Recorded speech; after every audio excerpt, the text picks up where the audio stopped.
Welcome, dear friend. As the day gently fades and the quiet of evening settles around us, let us prepare our hearts and minds for a journey into ancient wisdom.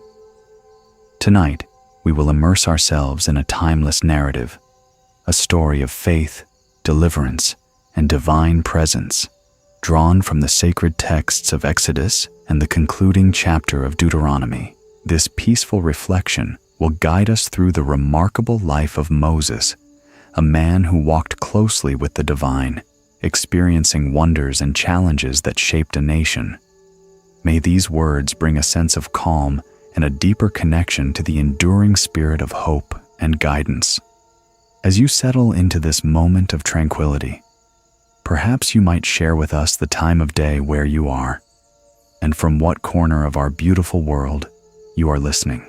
And if this space brings you comfort, consider joining our community by subscribing, helping us share these peaceful reflections with more souls seeking solace. Finally, if there is someone special in your heart, someone you feel is in need of a gentle prayer, please share their name in the comments, and our community will hold them in our collective thoughts and blessings. Exodus Chapter 1. Let us now gently turn our thoughts to the ancient lands where the descendants of Jacob, the sons of Israel, journeyed into Egypt. Each arrived with his family, seeking refuge in new beginnings. Among them were Reuben, Simeon, Levi, and Judah, Issachar, Zebulun, and Benjamin, Dan and Naphtali, Gad and Asher. In total, 70 souls made their way to Egypt, where Joseph, their brother, had already found his place. As the seasons turned and generations passed, Joseph and all his brothers, and indeed that entire generation, completed their earthly journey. Yet, the Israelites flourished in the land of Egypt. They were blessed with abundant fruitfulness, multiplying greatly and increasing in number until the land was filled with their presence. In time, a new king ascended to the throne of Egypt, a ruler who held no memory or regard for Joseph's legacy. He observed the growing multitude of Israelites and spoke to his people with apprehension. "Behold," he declared, "the children of Israel have become far too numerous and powerful for us.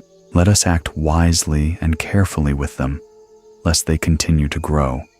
And should a time of conflict arise, they might align with our adversaries, fight against us, and depart from our land." Thus, the Egyptians appointed taskmasters over them, burdening them with harsh labor. They were compelled to build the store cities of Pithom and Ramses for Pharaoh. Yet, paradoxically, the more they were oppressed, the more they multiplied and spread throughout the land. This burgeoning presence filled the Egyptians with a deep sense of dread, and they worked the Israelites with increasing ruthlessness. Their lives were made bitter with arduous toil in brick and mortar, and with every kind of labor in the fields. In all their demanding tasks, the Egyptians showed no mercy. Then, the king of Egypt issued a decree to the Hebrew midwives, whose names were Shiphrah and Puah. He instructed them, "When you assist the Hebrew women in childbirth, observe carefully. If the child is a boy, you must end his life. But if it is a girl, she may live." However, these midwives held a profound reverence for God. They chose not to obey the king's command, allowing the male infants to live. The king of Egypt, noticing this, summoned the midwives and questioned them. "Why have you done this? Why have you permitted the boys to live?" The midwives, with wisdom, answered Pharaoh, "Hebrew women are not like Egyptian women. They are strong and give birth quickly, often before a midwife can even arrive." Because the midwives honored God, he showed them kindness, and the people of Israel continued to increase and grow even more numerous. And as a blessing for their reverence, God also granted the midwives families of their own. Finally, Pharaoh issued a sweeping command to all his people. Every Hebrew boy that is born you must cast into the Nile River, but every girl shall be allowed to live. Exodus chapter 2. Now, let us gently turn our attention to the unfolding of a new life, a life destined for greatness. In those days, a man from the tribe of Levi found his companion in a woman also of Levi. She conceived and, in due time, gave birth to a son. When she beheld the child, she saw that he was truly beautiful, a precious gift. Driven by a mother's love and a deep sense of protection, she managed to keep him hidden for 3 months. However, the time came when she could no longer conceal him. With a heart full of both sorrow and hope, she prepared a basket made of papyrus reeds, carefully coating it with tar and pitch to make it watertight. Within this small vessel, she gently placed the child and set it among the reeds along the bank of the Nile River. His sister, Miriam, stood at a distance, her young heart anxious, watching to see what fate would befall him. It so happened that Pharaoh's daughter came down to the Nile to bathe, her attendants walking nearby along the riverbank. Her eyes fell upon the basket nestled among the reeds, and she sent one of her female servants to retrieve it. When she opened it, she saw the baby, and he was crying. A wave of compassion washed over her. "This must be one of the Hebrew babies," she murmured, her heart touched by his vulnerability.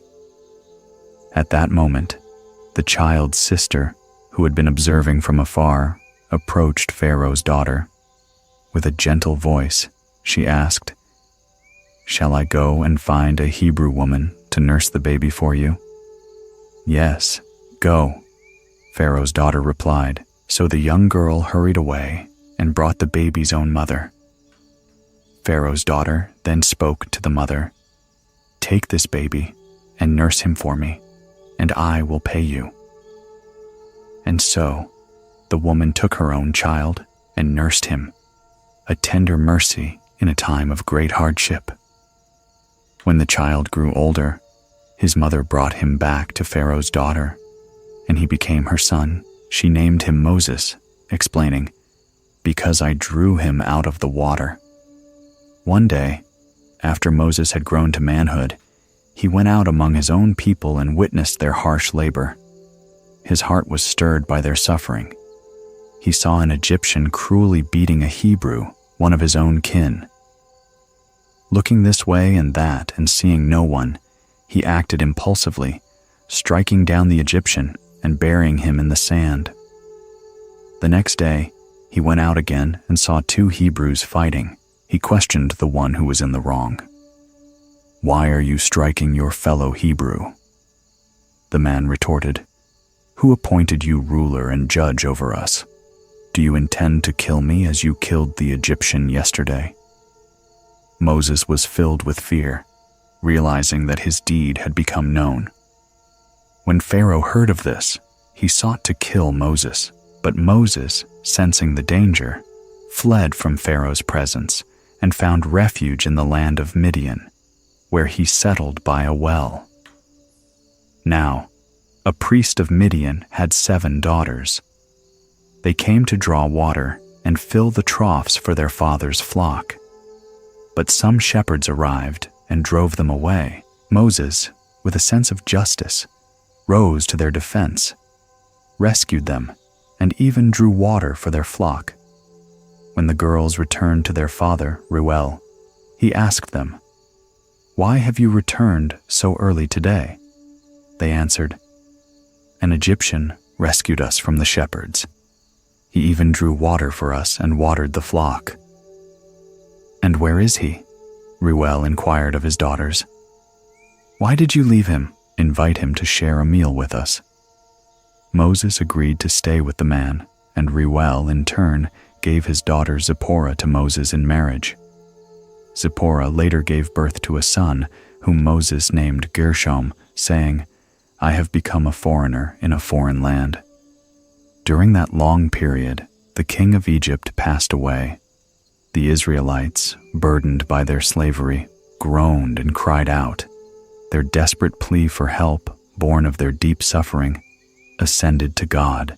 God heard their groaning, and in his infinite wisdom, he remembered his sacred covenant with Abraham, with Isaac, and with Jacob. So God looked upon the Israelites with compassion and was deeply concerned for their plight. Exodus chapter 3. Let us now journey with Moses as he tended the flocks of Jethro, his father-in-law, the priest of Midian. He led the flock deep into the wilderness, guiding them to Horeb, the sacred mountain of God. There, in a moment of profound encounter, the angel of the Lord appeared to him within the heart of a bush, in flames of fire. Moses observed a wondrous sight. Though the bush was enveloped in fire, it was not consumed. A sense of awe and curiosity stirred within him. I must go closer, he thought, and witness this extraordinary phenomenon. Why does the bush not burn away? When the Lord perceived that Moses had turned aside to look, God called to him from within the bush, a voice resonating with ancient power and gentle authority. Moses, Moses. And Moses, with a humble heart, responded, Here I am. Then God spoke, Do not come any closer. Remove your sandals from your feet, for the place where you are standing is holy ground. And he continued, revealing his eternal identity. I am the God of your father, the God of Abraham, the God of Isaac, and the God of Jacob. At these words, Moses hid his face, filled with a reverent fear, for he was afraid to gaze upon God. The Lord then spoke of his people's suffering, his voice filled with compassion. I have indeed seen the deep misery of my people in Egypt. I have heard their cries of anguish under the burden of their slave drivers, and my heart is moved by their suffering. So, I have come down to rescue them from the oppressive hand of the Egyptians and to lead them out of that land into a good and spacious land, a land flowing with milk and honey, the dwelling place of the Canaanites, Hittites, Amorites, Perizzites, Hivites, and Jebusites. And now, the Lord continued, the cry of the Israelites has reached me, and I have witnessed the cruel way the Egyptians are oppressing them. Therefore go now. I am sending you to Pharaoh, that you may bring my people, the Israelites, out of Egypt. But Moses, overwhelmed by the magnitude of this divine commission, questioned, Who am I that I should go to Pharaoh and bring the Israelites out of Egypt? And God, with reassuring grace, replied, I will be with you, and this shall be the sign to you that it is I who have sent you. When you have brought the people out of Egypt, you will worship God on this very mountain. Moses, still pondering the task, then asked God, Suppose I go to the Israelites and tell them, The God of your fathers has sent me to you. And they ask me, What is his name? What then shall I tell them? God's answer resonated with eternal truth. I am who I am. This is what you are to say to the Israelites. I am has sent me to you. God further instructed Moses, Say to the Israelites, The Lord, the God of your fathers, the God of Abraham, the God of Isaac, and the God of Jacob, has sent me to you. This is my name forever, the name by which you shall call me from generation to generation. Go, assemble the elders of Israel, and tell them, The Lord, the God of your fathers, the God of Abraham, Isaac, and Jacob, appeared to me and said, I have surely watched over you and have seen all that has been done to you in Egypt. And I have promised to bring you up out of your misery in Egypt into the land of the Canaanites, Hittites, Amorites, Perizzites, Hivites, and Jebusites, a land flowing with milk and honey. the elders of Israel, will listen to you. Then you and the elders are to go to the king of Egypt and say to him, 'The Lord, the God of the Hebrews, has met with us. Now let us take a 3-day journey into the wilderness to offer sacrifices to the Lord our God. But I know that the king of Egypt will not let you go unless a mighty hand compels him. So I will stretch out my hand and strike the Egyptians with all the wonders that I will perform among them. After that, he will let you go. And I will make the Egyptians favorably disposed toward this people, so that when you leave, you will not go empty-handed. Every woman is to ask her neighbor and any woman living in her house for articles of silver and gold and for clothing, which you will put on your sons and daughters, and so you will plunder the Egyptians. Exodus chapter 4. Moses, still wrestling with the enormity of the task, answered the divine voice. But what if they do not believe me, or refuse to listen to my words? What if they say, "The Lord did not truly appear to you"?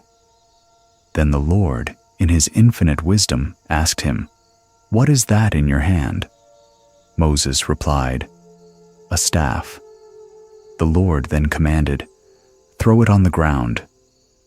Moses obeyed, and as the staff touched the earth, it transformed into a serpent. Moses, startled, recoiled from it.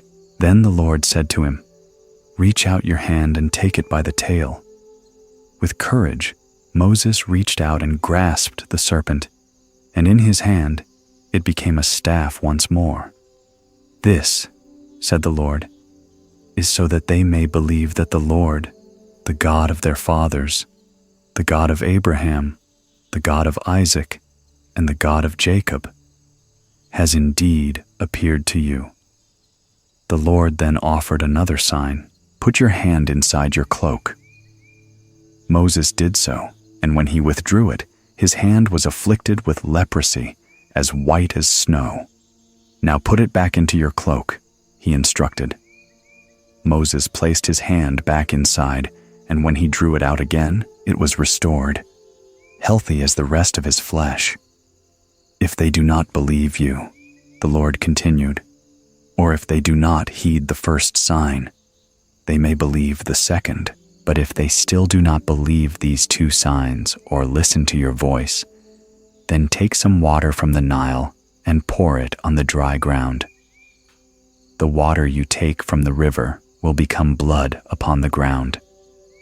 Moses, feeling the weight of his own limitations, pleaded with the Lord, "Pardon your servant, Lord. I have never been eloquent, neither in the past nor since you have spoken to your servant. I am slow of speech and tongue." The Lord, with gentle understanding, responded, "Who gave human beings their mouths? Who makes them deaf or mute? Who gives them sight or makes them blind? Is it not I, the Lord? Now go, I will help you speak and will teach you what to say." Yet Moses, still hesitant, said, "Pardon your servant, Lord. Please send someone else." At this, the Lord's patience wore thin, and his anger kindled against Moses. He then said, "What about your brother, Aaron, the Levite? I know he can speak well. Indeed, he is already on his way to meet you, and he will be glad to see you. You shall speak to him and put words in his mouth.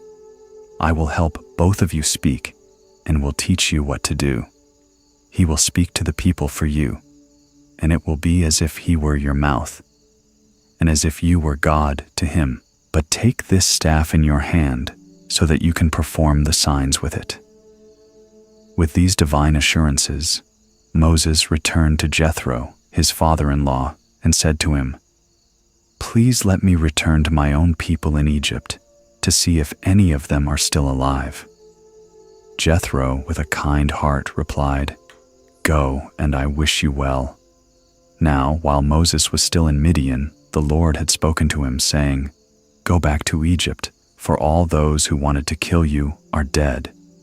So Moses took his wife and his sons, placed them on a donkey and began his journey back to Egypt, carrying the staff of God in his hand. The Lord further instructed Moses, "When you return to Egypt, be sure to perform before Pharaoh all the wonders I have given you the power to do. But I will harden his heart so that he will not let the people go. Then say to Pharaoh, 'This is what the Lord says. Israel is my firstborn son, and I told you, let my son go so that he may worship me. But you refuse to let him go, so I will kill your firstborn son.'"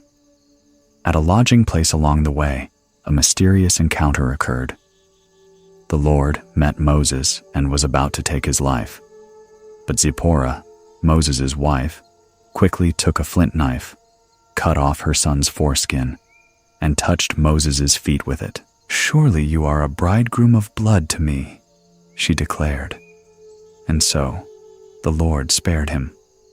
At that time, she spoke of a bridegroom of blood, referring to the covenant of circumcision.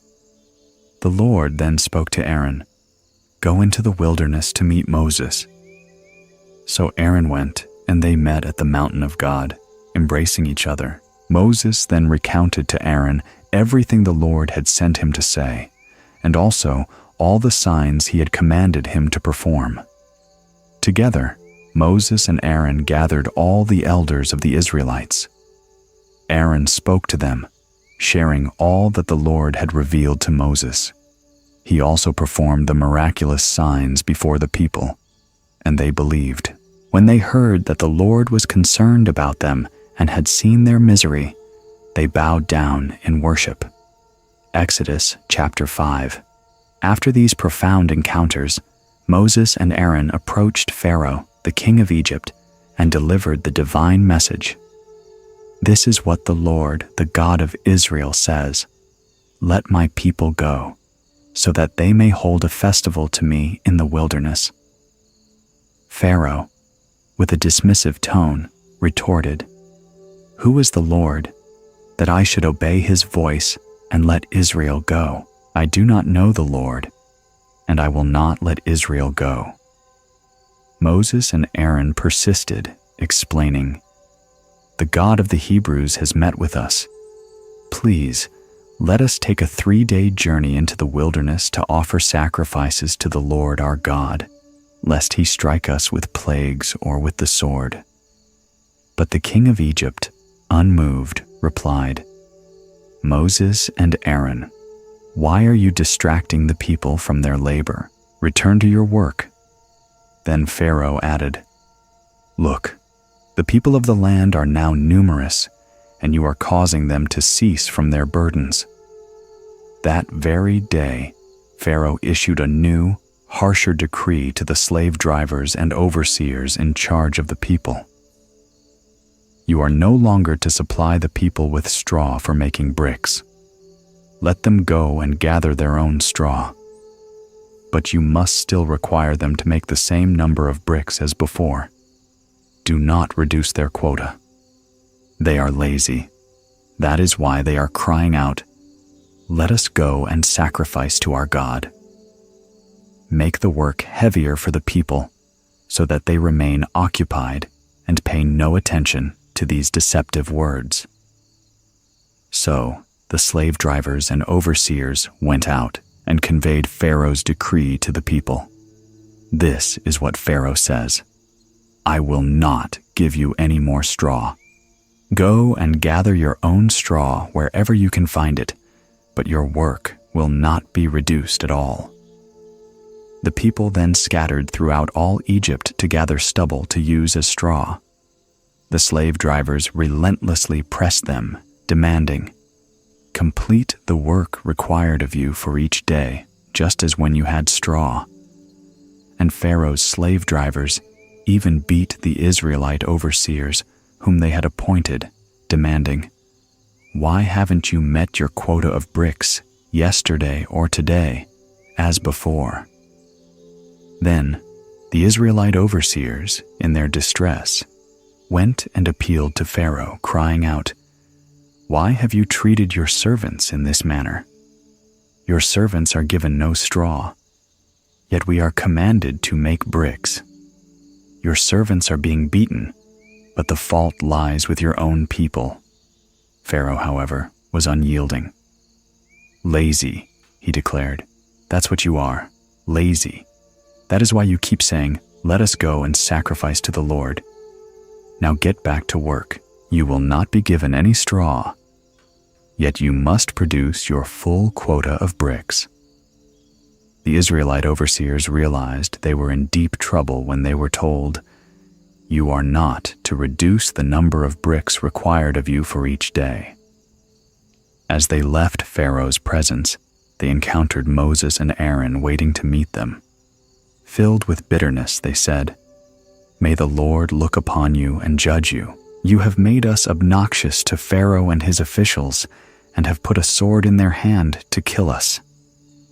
Moses, burdened by the increased suffering of his people, returned to the Lord and cried out, "Why, Lord? Why have you brought such trouble upon this people? Is this why you sent me? Ever since I went to Pharaoh to speak in your name, he has brought even more trouble upon this people, and you have not rescued your people at all." Exodus chapter 6.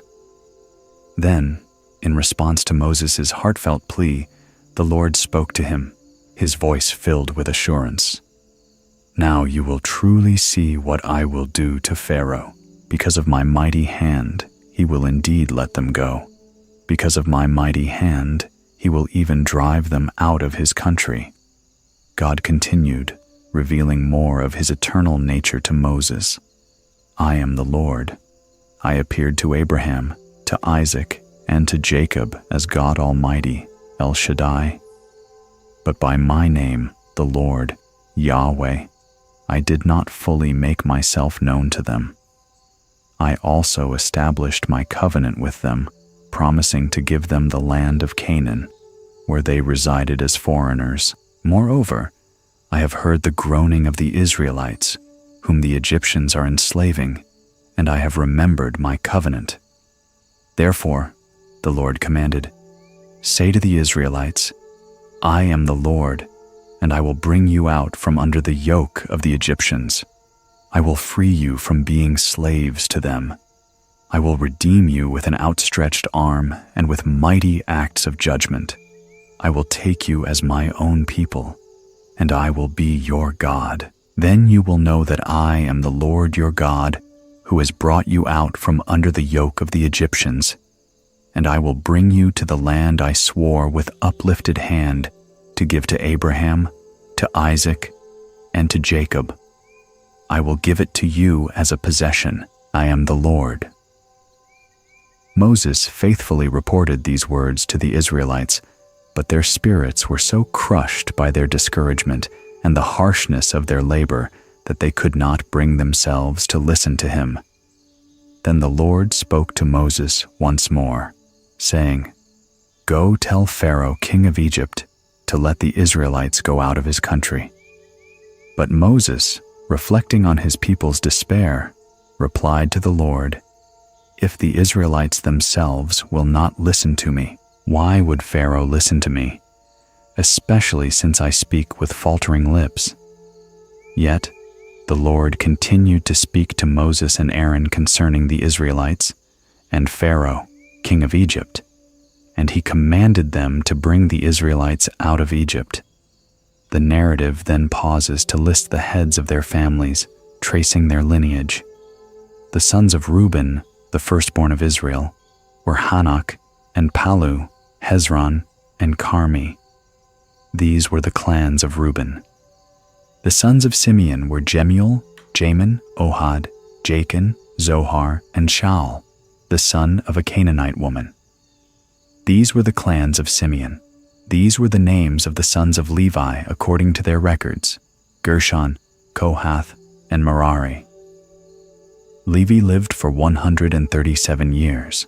The sons of Gershon by clans were Libni and Shimei. The sons of Kohath were Amram, Ijhar, Hebron, and Uzziel. Kohath lived for 133 years. The sons of Merari were Mahli and Mushi. These were the clans of Levi, according to their records. Amram married his father's sister, Jochebed, and she bore him Aaron and Moses. Amram lived for 137 years. The sons of Izhar were Korah, Nepheg, and Zikri. The sons of Uzziel were Mishael, Elzaphan, and Sithri. Aaron married Elishaba, daughter of Amminadab and sister of Nahshon, and she bore him Nadab and Abihu, Eleazar, and Ithamar. The sons of Korah were Asir, Elkanah, and Abiasaph. These were the Korahite clans. Eleazar, son of Aaron, married one of the daughters of Putiel, and she bore him Phinehas. These were the heads of the Levite families, clan by clan. It was this Aaron and Moses, to whom the Lord had said, "Bring the Israelites out of Egypt by their divisions." They were the ones who spoke to Pharaoh, king of Egypt, about bringing the Israelites out of Egypt, this same Moses and Aaron. Now, when the Lord spoke to Moses in Egypt, he reiterated, "I am the Lord. Tell Pharaoh, king of Egypt, everything I tell you." But Moses, still burdened by his perceived inadequacy, replied to the Lord, "Since I speak with faltering lips, why would Pharaoh listen to me?" Exodus chapter 7. Then the Lord, with a clear and unwavering voice, spoke to Moses. "See, I have made you like God to Pharaoh, and your brother Aaron will be your prophet, speaking my words. You are to say everything I command you, and your brother Aaron is to tell Pharaoh to let the Israelites go out of his country. But I will harden Pharaoh's heart. And though I multiply my signs and wonders in Egypt, he will not listen to you. Then I will lay my hand on Egypt, and with mighty acts of judgment, I will bring out my divisions. My people, the Israelites, and the Egyptians will know that I am the Lord when I stretch out my hand against Egypt and bring the Israelites out of it." Moses and Aaron, with renewed resolve, did just as the Lord commanded them. Moses was 80 years old and Aaron 83 when they spoke to Pharaoh. The Lord then gave further instructions to Moses and Aaron. "When Pharaoh says to you, 'Perform a miracle,' then say to Aaron, 'Take your staff and throw it down before Pharaoh, and it will become a snake.'" So Moses and Aaron went to Pharaoh and performed this sign exactly as the Lord had commanded. Aaron threw his staff down in front of Pharaoh and his officials, and it transformed into a snake. Pharaoh, in turn, summoned his wise men and sorcerers, and the Egyptian magicians also attempted to do the same things by their secret arts. Each one threw down his staff, and it too became a snake. But in a display of divine power, Aaron's staff swallowed up their staffs. Yet despite this clear demonstration, Pharaoh's heart remained hardened, and he would not listen to them, just as the Lord had foretold. Then the Lord spoke to Moses. "Pharaoh's heart is unyielding. He refuses to let the people go. Go to Pharaoh in the morning as he goes out to the river. Confront him on the bank of the Nile, and take in your hand the staff that was changed into a snake. Then say to him, 'The Lord, the God of the Hebrews, has sent me to say to you, let my people go, so that they may worship me in the wilderness. But until now, you have not listened. This is what the Lord says. By this you will know that I am the Lord. With this staff that is in my hand, I will strike the water of the Nile, and it will be changed into blood. The fish in the Nile will die, and the river will stink. The Egyptians will not be able to drink its water." The Lord further instructed Moses, "Tell Aaron, take your staff and stretch out your hand over the waters of Egypt, over the streams and canals, over the ponds and all the reservoirs, and they will turn to blood. Blood will be everywhere in Egypt, even in vessels of wood and stone." Moses and Aaron did just as the Lord had commanded. In the presence of Pharaoh and his officials, Aaron raised his staff and struck the water of the Nile, and all the water was changed into blood. The fish in the Nile died, and the river smelled so foul that the Egyptians could not drink its water. Blood was everywhere in Egypt. However, the Egyptian magicians, by their secret arts, managed to perform similar feats. And so, Pharaoh's heart became hard once more. He would not listen to Moses and Aaron, just as the Lord had said. Instead, he turned and went into his palace, not taking even this profound event to heart. All the Egyptians, desperate for water, dug along the Nile to find drinking water, for they could not drink the water of the river. 7 days passed after the Lord struck the Nile. Exodus chapter 8. Then the Lord spoke to Moses, his voice carrying both warning and promise. Go to Pharaoh and say to him, "This is what the Lord says. Let my people go, so that they may worship me. If you refuse to let them go, I will send a plague of frogs upon your entire country. The Nile will teem with frogs. They will come up into your palace and your bedroom, and onto your bed, into the houses of your officials, and on your people, and even into your ovens and kneading troughs. The frogs will come up on you and your people, and all your officials." Then the Lord said to Moses, "Tell Aaron, stretch out your hand with your staff over the streams and canals and ponds, and make frogs come up on the land of Egypt." So Aaron stretched out his hand over the waters of Egypt, and the frogs emerged, covering the land. But the magicians, by their secret arts, also managed to do the same things. They too made frogs come up on the land of Egypt. Pharaoh, now deeply troubled, summoned Moses and Aaron and pleaded, "Pray to the Lord to take the frogs away from me and my people, and I will let your people go to offer sacrifices to the Lord." Moses, with a calm authority, said to Pharaoh, "I leave to you the honor of setting the time for me to pray for you and your officials and your people, that you and your houses may be rid of the frogs, except for those that remain in the Nile." "Tomorrow," Pharaoh replied. Moses responded, "It will be as you say, so that you may know there is no one like the Lord our God. The frogs will leave you and your houses, your officials and your people. They will remain only in the Nile." After Moses and Aaron left Pharaoh, Moses cried out to the Lord concerning the frogs he had brought upon Pharaoh. And the Lord, in his mercy, did what Moses asked. The frogs died in the houses, in the courtyards, and in the fields. They were piled into heaps, and the land was filled with their stench. But when Pharaoh saw that there was relief, his heart hardened once more, and he would not listen to Moses and Aaron, just as the Lord had said. Then the Lord spoke to Moses, "Tell Aaron, stretch out your staff and strike the dust of the ground, and throughout the land of Egypt the dust will become gnats." They did this, and when Aaron stretched out his hand with the staff and struck the dust of the ground, gnats came upon people and animals. All the dust throughout the land of Egypt became gnats.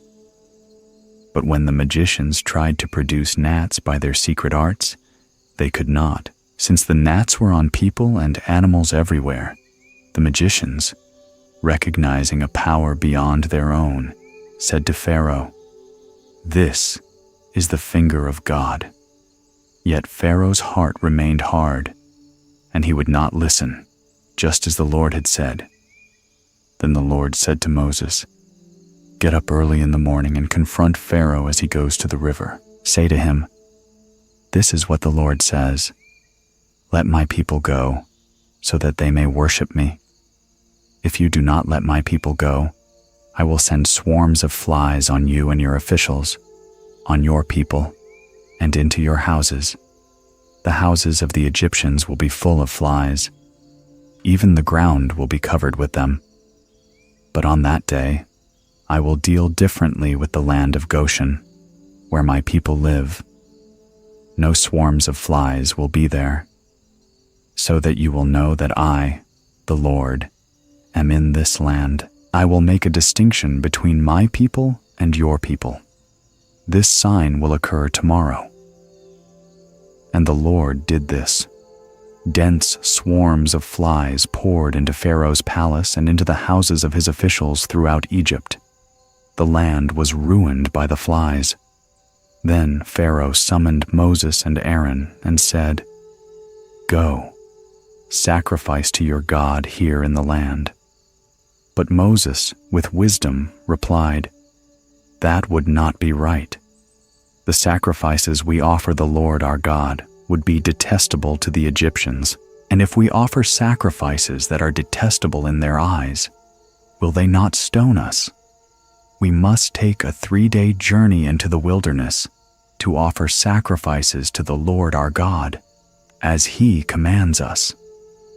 Pharaoh, seeking a compromise, said, "I will let you go to offer sacrifices to the Lord your God in the wilderness, but you must not go very far. Now pray for me." Moses answered, "As soon as I leave you, I will pray to the Lord, and tomorrow the flies will leave Pharaoh and his officials and his people. Only let Pharaoh be sure that he does not act deceitfully again by not letting the people go to offer sacrifices to the Lord." Then Moses left Pharaoh and prayed to the Lord, and the Lord, in His grace, did what Moses asked. The flies left Pharaoh and his officials and his people. Not a single fly remained, but this time also Pharaoh hardened his heart and would not let the people go. Exodus chapter 9. Then the Lord spoke to Moses, His voice carrying a solemn warning. "Go to Pharaoh and say to him, 'This is what the Lord, the God of the Hebrews, says, Let my people go, so that they may worship me. If you refuse to let them go and continue to hold them back, the hand of the Lord will bring a terrible plague upon your livestock in the field, upon your horses, donkeys, and camels, and upon your cattle, sheep, and goats. But the Lord will make a clear distinction between the livestock of Israel and that of Egypt, so that not one animal belonging to the Israelites will die." The Lord set a specific time, declaring, "Tomorrow the Lord will do this in the land." And true to His word, the next day the Lord did it. All the livestock of the Egyptians died, but not a single animal belonging to the Israelites perished. Pharaoh investigated and found that indeed, not even one of the animals of the Israelites had died.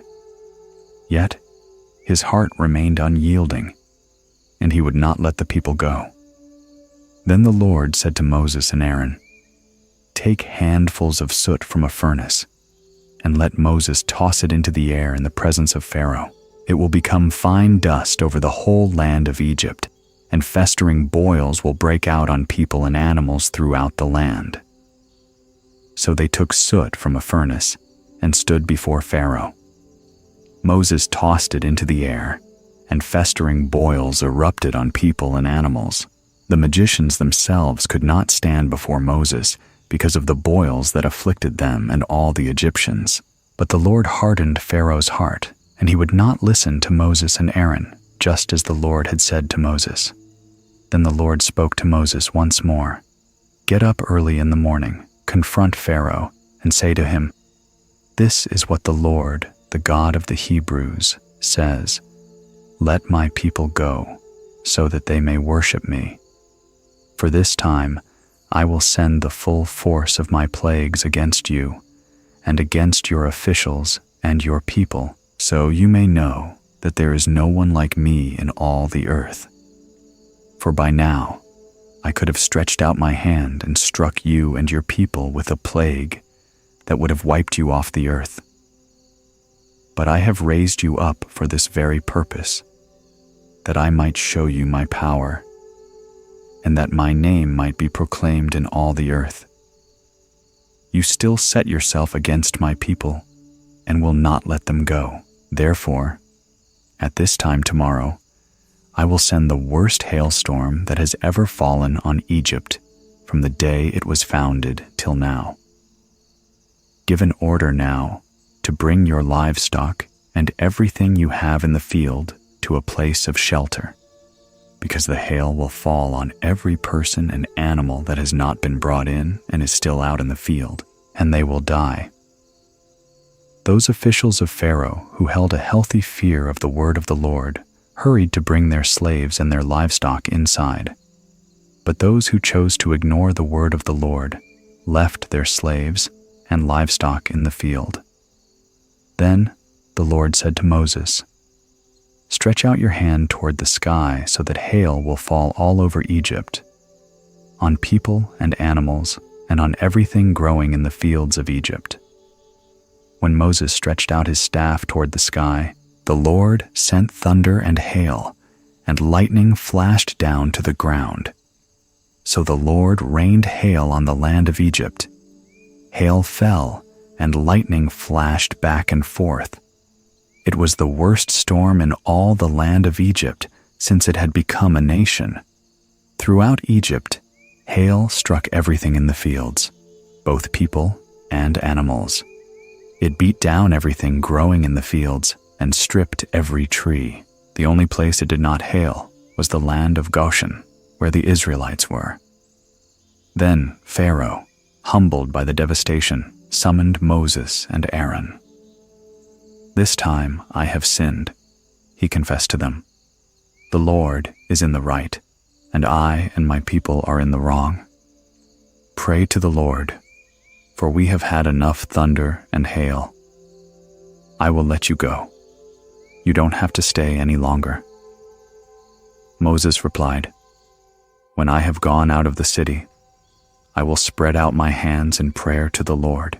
The thunder will stop, and there will be no more hail, so you may know that the earth is the Lord's. But I know that you and your officials still do not fear the Lord God." The flax and barley were destroyed, since the barley was in the ear and the flax was in bloom. The wheat and spelt, however, were not destroyed, because they ripened later. Then Moses left Pharaoh and went out of the city. He spread his hands toward the Lord.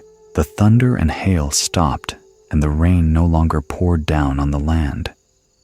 But when Pharaoh saw that the rain and hail and thunder had ceased, he sinned again. He and his officials hardened their hearts. So Pharaoh's heart was hard, and he would not let the Israelites go, just as the Lord had said through Moses. Exodus chapter 10. Then the Lord spoke to Moses, his voice resonating with purpose. "Go to Pharaoh, for I have hardened his heart and the hearts of his officials, so that I may perform these signs of mine among them. This is so that you may tell your children and grandchildren how I dealt harshly with the Egyptians, and how I performed my signs among them, and that you may know that I am the Lord." So Moses and Aaron went to Pharaoh and delivered the divine message. "This is what the Lord, the God of the Hebrews, says. How long will you refuse to humble yourself before me? Let my people go, so that they may worship me. If you refuse to let them go, I will bring locusts into your country tomorrow. They will cover the face of the ground so thickly that it cannot be seen. They will devour what little you have left after the hail, including every tree that is growing in your fields. They will fill your houses and those of all your officials and all the Egyptians, something neither your parents nor your ancestors have ever seen from the day they settled in this land till now." Then Moses turned and left Pharaoh's presence. Pharaoh's officials, witnessing the escalating devastation, pleaded with him, "How long will this man be a snare to us? Let the people go, so that they may worship the Lord their God. Do you not realize that Egypt is being ruined?" Then Moses and Aaron were brought back to Pharaoh. "Go worship the Lord your God," he conceded. "But tell me, who will be going?" Moses answered, "We will go with our young and our old, with our sons and our daughters, and with our flocks and our herds, because we are to celebrate a festival to the Lord." Pharaoh, however, was not willing to grant such freedom. "The Lord be with you," he scoffed. "If I let you go along with your women and children, clearly you are bent on evil. No, let only the men go and worship the Lord, since that's what you have been asking for." Then Moses and Aaron were driven out of Pharaoh's presence, and the Lord said to Moses, "Stretch out your hand over Egypt, so that locusts swarm over the land and devour everything growing in the fields, everything left by the hail." So Moses stretched out his staff over Egypt, and the Lord made an east wind blow across the land all that day and all that night. By morning, the wind had brought the locusts. They invaded all Egypt and settled down in every area of the country in vast numbers. Never before had there been such a plague of locusts, nor will there ever be again. They covered all the ground until it was black. They devoured all that was left after the hail, everything growing in the fields and the fruit on the trees. Nothing green remained on tree or plant in all the land of Egypt. Pharaoh, now in great distress, quickly summoned Moses and Aaron. "I have sinned against the Lord your God and against you," he admitted. "Now forgive my sin once more, and pray to the Lord your God to take this deadly plague away from me." Moses then left Pharaoh and prayed to the Lord. And the Lord, in his mercy, changed the wind to a very strong west wind, which caught up the locusts and carried them into the Red Sea. Not a single locust was left anywhere in Egypt. But the Lord hardened Pharaoh's heart, and he would not let the Israelites go. Then the Lord said to Moses, "Stretch out your hand toward the sky so that darkness spreads over Egypt, darkness that can be felt." So Moses stretched out his hand toward the sky, and total darkness covered all Egypt for 3 days. No one could see anyone else or move about for 3 days. Yet, all the Israelites had light in the places where they lived. Then Pharaoh summoned Moses and said, "Go worship the Lord. Even your women and children may go with you. Only leave your flocks and herds behind." But Moses, firm in his resolve, said, "You must allow us to have sacrifices and burnt offerings to present to the Lord our God. Our livestock too must go with us. Not a hoof is to be left behind. We have to use some of them in worshiping the Lord our God, and until we get there, we will not know what we are to use to worship the Lord." But the Lord hardened Pharaoh's heart, and he was not willing to let them go. Pharaoh, in a fit of anger, said to Moses, "Get out of my sight. Make sure you do not appear before me again. The day you see my face, you will die." "Just as you say," Moses replied with solemnity, "I will never appear before you again." Exodus chapter 11. Now, the Lord spoke to Moses with a final, profound declaration. "I will bring one more plague upon Pharaoh and upon Egypt. After that, he will surely let you go from here, and when he does, he will drive you out completely." He then instructed Moses, "Tell the people that men and women alike are to ask their neighbors for articles of silver and gold." The Lord had already made the Egyptians favorably disposed toward the people, and Moses himself was highly regarded in Egypt by Pharaoh's officials and by the people. So Moses, with a solemn countenance, delivered the Lord's message.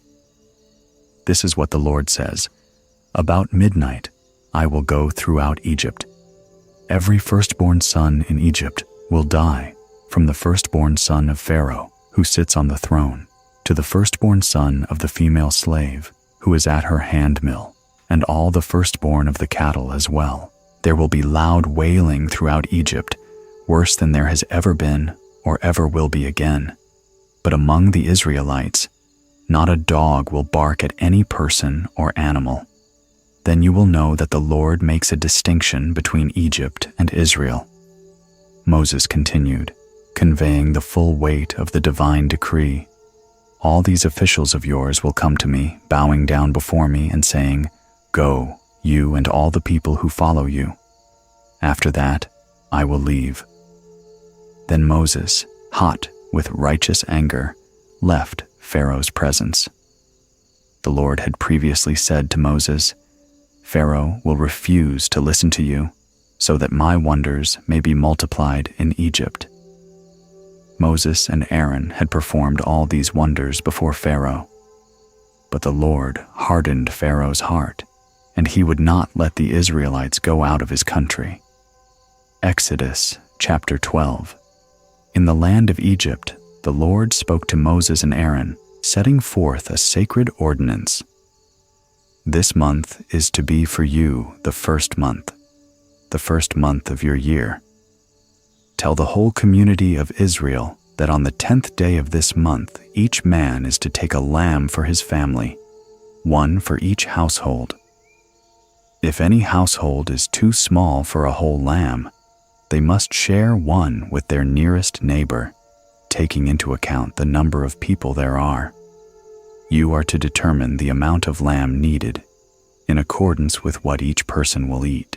The animals you choose must be year-old males without defect, and you may take them from the sheep or the goats. Take care of them until the 14th day of this month, when all the members of the community of Israel must slaughter them at twilight. Then they are to take some of the blood and put it on the sides and tops of the doorframes of the houses where they eat the lambs. That same night, they are to eat the meat roasted over the fire, along with bitter herbs, and bread made without yeast. Do not eat the meat raw or boiled in water, but roast it over a fire, with the head, legs, and internal organs. Do not leave any of it till morning. If some is left till morning, you must burn it. This is how you are to eat it, with your cloak tucked into your belt, your sandals on your feet, and your staff in your hand. Eat it in haste. It is the Lord's Passover. On that same night, I will pass through Egypt and strike down every firstborn of both people and animals, and I will bring judgment on all the gods of Egypt. I am the Lord. The blood will be a sign for you on the houses where you are, and when I see the blood, I will pass over you. No destructive plague will touch you when I strike Egypt. This is a day you are to commemorate. For the generations to come, you shall celebrate it as a festival to the Lord, a lasting ordinance. For 7 days you are to eat bread made without yeast. On the first day, remove the yeast from your houses, for anyone who eats anything with yeast in it from the first day through the 7th must be cut off from Israel. On the first day, hold a sacred assembly, and another one on the 7th day. Do no work at all on these days, except to prepare food for everyone to eat. That is all you may do. Celebrate the festival of unleavened bread, because it was on this very day that I brought your divisions out of Egypt. Celebrate this day as a lasting ordinance for the generations to come. In the first month, from the evening of the 14th day until the evening of the 21st day, you are to eat bread made without yeast. For 7 days, no yeast is to be found in your houses, and anyone, whether a foreigner or native-born, who eats anything with yeast in it, must be cut off from the community of Israel. Eat nothing made with yeast. Wherever you live, you must eat unleavened bread. Then Moses summoned all the elders of Israel and instructed them, "Go at once and select the animals for your families and slaughter the Passover lamb. Take a bunch of hyssop, dip it into the blood in the basin, and put some of the blood on the top and on both sides of the doorframe. None of you shall go out of the door of your house until morning. When the Lord goes through the land to strike down the Egyptians, he will see the blood on the top and sides of the doorframe and will pass over that doorway. And he will not permit the destroyer to enter your houses to strike you down. Obey these instructions as a lasting ordinance for you and your descendants. When you enter the land that the Lord will give you as he promised, observe this ceremony. And when your children ask you, "What does this ceremony mean to you?" then tell them, "It is the Passover sacrifice to the Lord, who passed over the houses of the Israelites in Egypt and spared our homes when he struck the Egyptians." Then the people bowed down and worshipped. The Israelites went and did just what the Lord had commanded Moses and Aaron. At midnight, the Lord struck down all the firstborn in Egypt, from the firstborn of Pharaoh, who sat on the throne, to the firstborn of the prisoner in the dungeon, and the firstborn of all the livestock as well. Pharaoh and all his officials and all the Egyptians got up in the night, and there was loud wailing in Egypt, for there was not a house without someone dead. During the night, Pharaoh summoned Moses and Aaron and commanded, "Up, leave my people, you and the Israelites. Go, worship the Lord as you have requested. Take your flocks and herds, as you have said, and go, and also bless me." The Egyptians urged the people to hurry and leave the country, for otherwise, they said, "We will all die." So the people took their dough before the yeast was added and carried it on their shoulders in kneading troughs wrapped in clothing. The Israelites also did as Moses had instructed. They asked the Egyptians for articles of silver and gold and for clothing. The Lord had made the Egyptians favorably disposed toward the people, and they gave them what they asked for. So the Israelites plundered the Egyptians. The Israelites journeyed from Ramesses to Succoth. There were about 600,000 men on foot, besides women and children. Many other people went up with them, as well as large droves of livestock, both flocks and herds.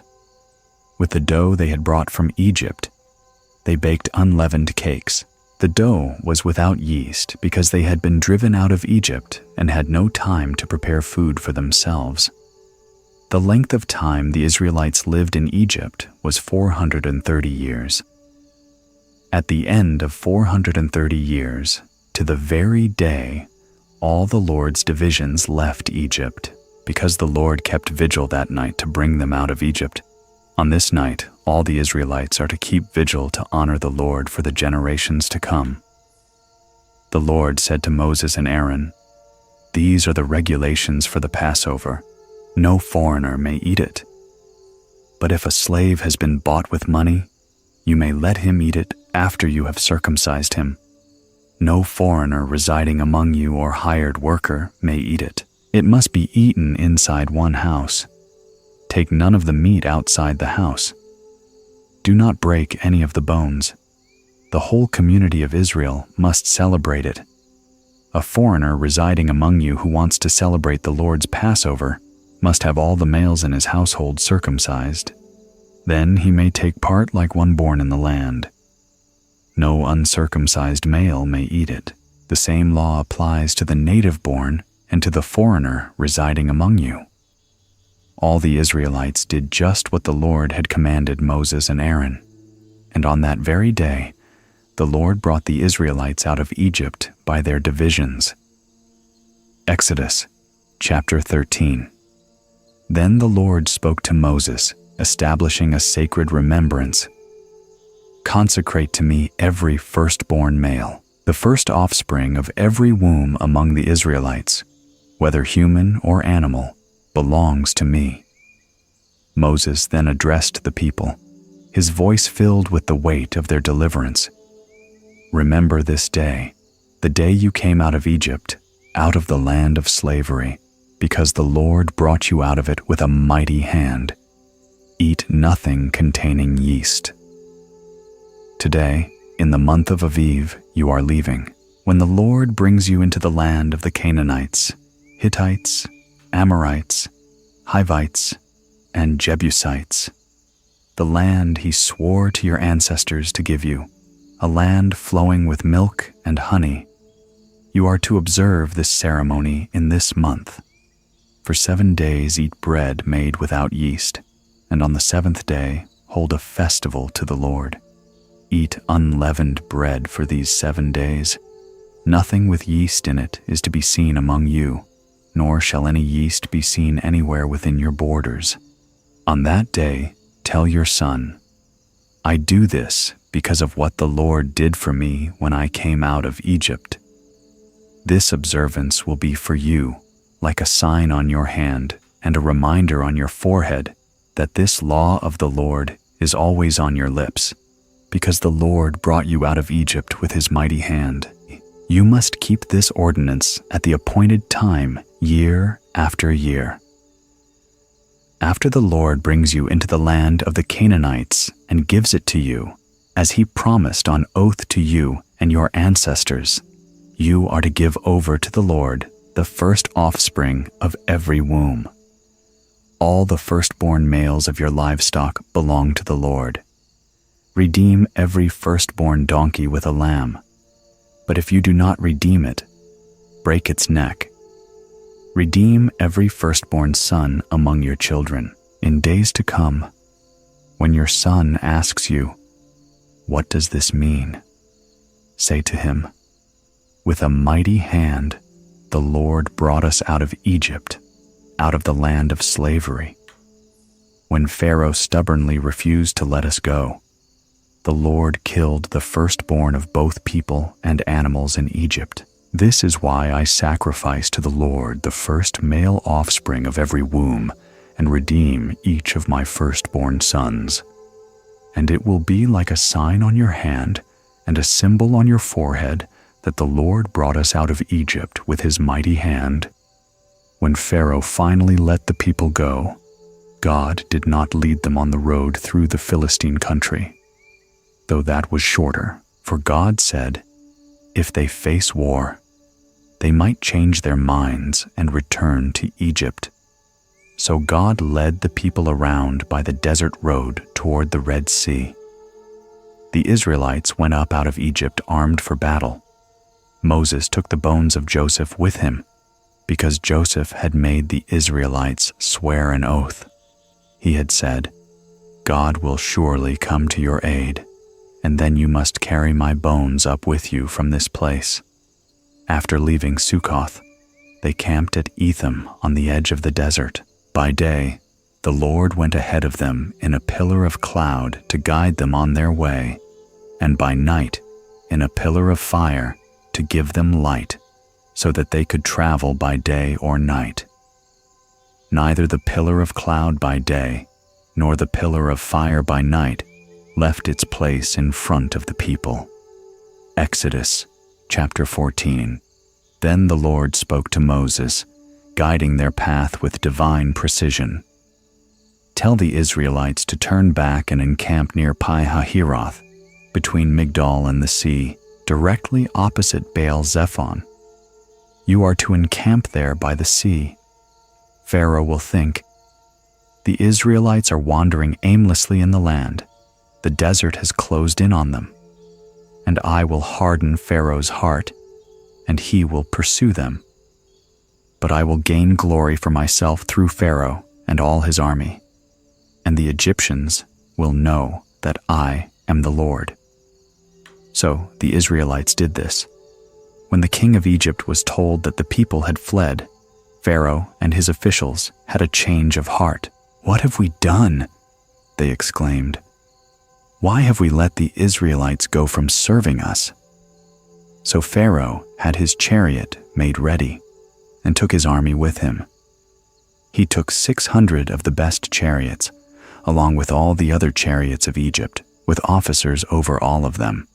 The Lord hardened the heart of Pharaoh, king of Egypt, and he pursued the Israelites who were marching out boldly. The Egyptians All Pharaoh's horses and chariots, horsemen and troops, pursued them and overtook them as they camped by the sea, near Pi-hahiroth, opposite Baal-zephon. As Pharaoh approached, the Israelites looked up and saw the Egyptians marching after them. They were terrified and cried out to the Lord. They said to Moses, "Was it because there were no graves in Egypt that you brought us to the desert to die? What have you done to us by bringing us out of Egypt? Didn't we say to you in Egypt, 'Leave us alone. Let us serve the Egyptians'? It would have been better for us to serve the Egyptians than to die in the desert." Moses, with a calm and reassuring voice, answered the people, "Do not be afraid. Stand firm, and you will see the deliverance the Lord will bring you today. The Egyptians you see today, you will never see again. The Lord will fight for you. You need only to be still." Then the Lord said to Moses, "Why are you crying out to me? Tell the Israelites to move on. Raise your staff and stretch out your hand over the sea to divide the water, so that the Israelites can go through the sea on dry ground. I will harden the hearts of the Egyptians, so that they will go in after them. And I will gain glory through Pharaoh and all his army, through his chariots and his horsemen. The Egyptians will know that I am the Lord when I gain glory through Pharaoh, his chariots, and his horsemen." Then the angel of God, who had been traveling in front of Israel's army, moved and went behind them. The pillar of cloud also moved from in front and stood behind them, coming between the armies of Egypt and Israel. Throughout the night, the cloud brought darkness to the one side and light to the other side, so neither army went near the other all night long. Then Moses stretched out his hand over the sea, and all that night the Lord drove the sea back with a strong east wind and turned it into dry land. The waters were divided, and the Israelites went through the sea on dry ground, with a wall of water on their right and on their left. The Egyptians pursued them, and all Pharaoh's horses and chariots and horsemen followed them into the sea. During the last watch of the night, the Lord looked down from the pillar of fire and cloud at the Egyptian army and threw it into confusion. He jammed the wheels of their chariots so that they had difficulty driving, and the Egyptians said, "Let's get away from the Israelites. The Lord is fighting for them against Egypt." Then the Lord said to Moses, "Stretch out your hand over the sea so that the waters may flow back over the Egyptians and their chariots and horsemen." Moses stretched out his hand over the sea, and at daybreak the sea went back to its place. The Egyptians were fleeing toward it, and the Lord swept them into the sea. The water flowed back and covered the chariots and horsemen, the entire army of Pharaoh that had followed the Israelites into the sea. Not one of them survived, but the Israelites went through the sea on dry ground, with a wall of water on their right and on their left. That day the Lord saved Israel from the hands of the Egyptians, and Israel saw the Egyptians lying dead on the shore. And when the Israelites saw the mighty hand of the Lord displayed against the Egyptians, the people feared the Lord and put their trust in him and in Moses, his servant. Exodus chapter 15.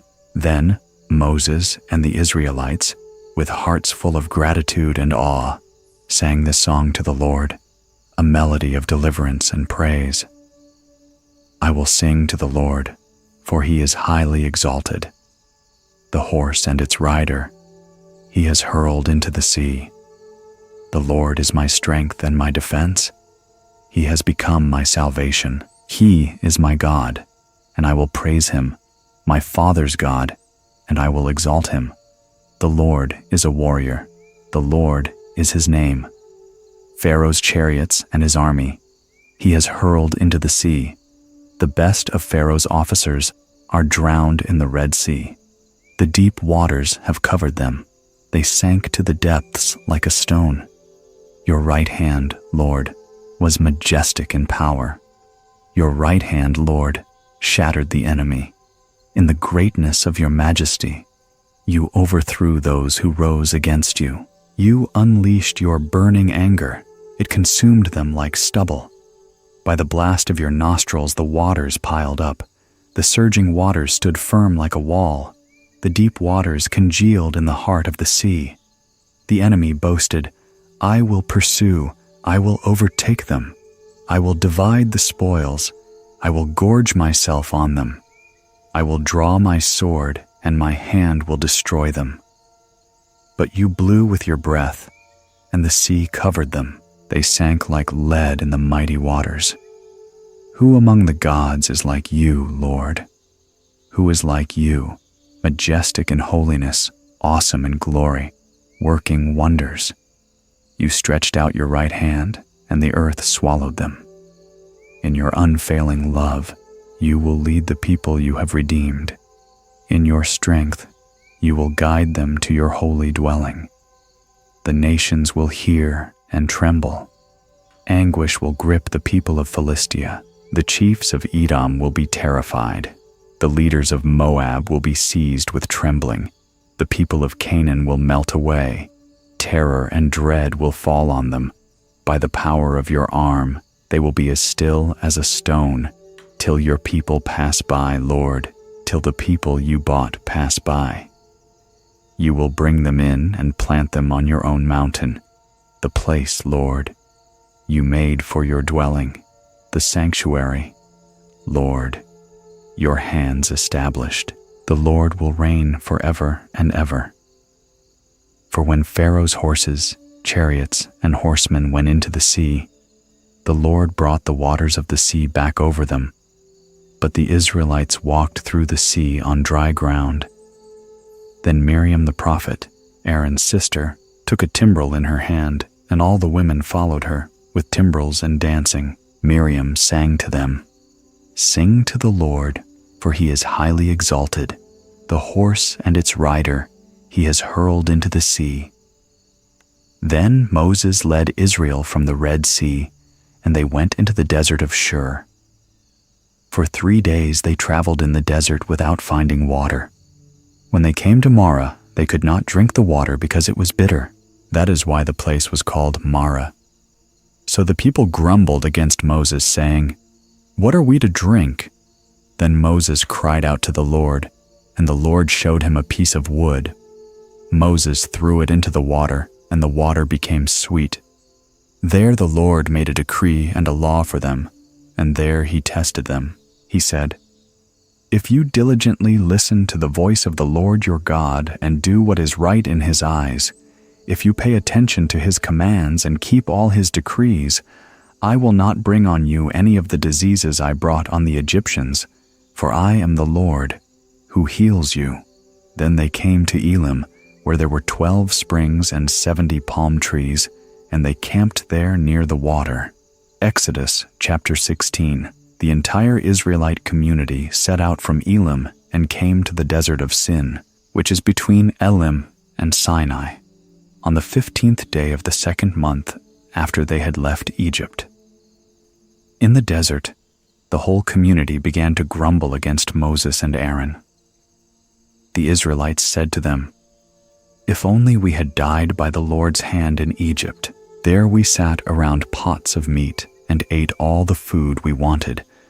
But you have brought us out into this desert to starve this entire assembly to death. Then the Lord spoke to Moses, his voice a gentle promise amidst their complaints. I will surely rain down bread from heaven for you. The people are to go out each day and gather enough for that day. In this way, I will test them and see whether they will follow my instructions. On the 6th day, when they prepare what they bring in, it will be twice as much as they gather on the other days. So Moses and Aaron said to all the Israelites, In the evening you will know that it was the Lord who brought you out of Egypt, and in the morning you will see the glory of the Lord, because he has heard your grumbling against him. "Who are we that you should grumble against us? Your grumbling is not against us, but against the Lord." Moses also said, "When the Lord gives you meat to eat in the evening, and all the bread you want in the morning, it is because he has heard your grumbling against him. What are we? You are not grumbling against us, but against the Lord." Then Moses said to Aaron, "Tell the entire Israelite community to come before the Lord, for he has heard their grumbling." While Aaron was speaking to the whole Israelite community, they looked toward the desert, and there, in the cloud, the glory of the Lord appeared. The Lord spoke to Moses, saying, "I have heard the grumbling of the Israelites. Tell them, at twilight you will eat meat, and in the morning you will be filled with bread. Then you will know that I am the Lord your God." That evening, quail came and covered the camp, and in the morning there was a layer of dew around the camp. When the dew was gone, thin flakes like frost on the ground appeared on the desert floor. When the Israelites saw it, they asked each other, "What is it?" For they did not know what it was. Moses said to them, "It is the bread the Lord has given you to eat. This is what the Lord has commanded. Everyone is to gather as much as they need. Take an omer for each person you have in your tent." The Israelites did as they were told. Some gathered much, some little, and when they measured it by the omer, the one who gathered much did not have too much, and the one who gathered little did not have too little. Everyone had gathered just as much as they needed. Then Moses told them, "No one is to keep any of it until morning."